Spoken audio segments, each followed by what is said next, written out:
Hello guys, so welcome to farewell vlog part 4. Guys आज किती काय काय ठरवून आलं की 3-4 रील काढेल. आज आम्ही इमोशनल होऊ पण छान छान रील काढू असं माझ्या डोक्यात होतं आणि एकही मी केलेलं नाही. फक्त एक व्लॉग शूट केलाय. त्याच्या व्यतिरिक्त एकही आम्ही रील काढली नाही. अजून नुसतं टाइमपास चाललाय. सगळे तिकडे त्यांचे फोटो काढतायत. जे ठरवतो ना माणूस कधी होत नाही का काय. सध्या स्टेज उपलब्ध नव्हता म्हणून आम्ही इथेच रॅम्प वॉक करून घेतला.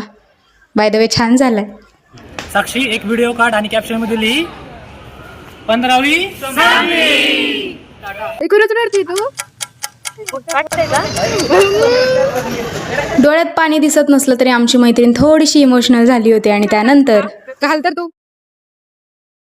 आमच्या मैत्रिणीचं आताच डोळ्याचं ऑपरेशन झालेलं आहे. फायनली आज आमचा शेवटचा दिवस पण संपला. आता एक्झाम असतील बट ती मजा नसेल. वेळे आम्ही आता घरी चाललेलो आहे. एक गिफ्ट दिलं मला, सगळ्यांनाच एक गिफ्ट दिलं. पण मला दिलंय, आम्हाला पण दिलंय. तुमचं हलकं फुलकं होतं, माझं छान आहे, ब्रँडेड.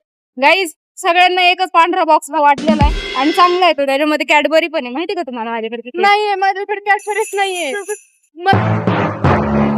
आम्हीच काढून घेतलं त्या माझ्यातली भिकाऱ्या कॅडबरी काढून घेतली. कॅडबरी पण 4-4 वाटून खाल्ली. ही वाली पण कॅडबरी 4-4 ह्यात कॅडबरीच नाही. एक कॅडबरी खायची आहे तुला. हो, तू मला कॅडबरी देणार. अर्ध खा ग, लाज वाटू दे. भरपूर मस्ती बडबड झाल्यानंतर आम्ही सगळेजण मंदिरामध्ये गेलो. रामाचं मंदिर होतं, खूप छान होतं.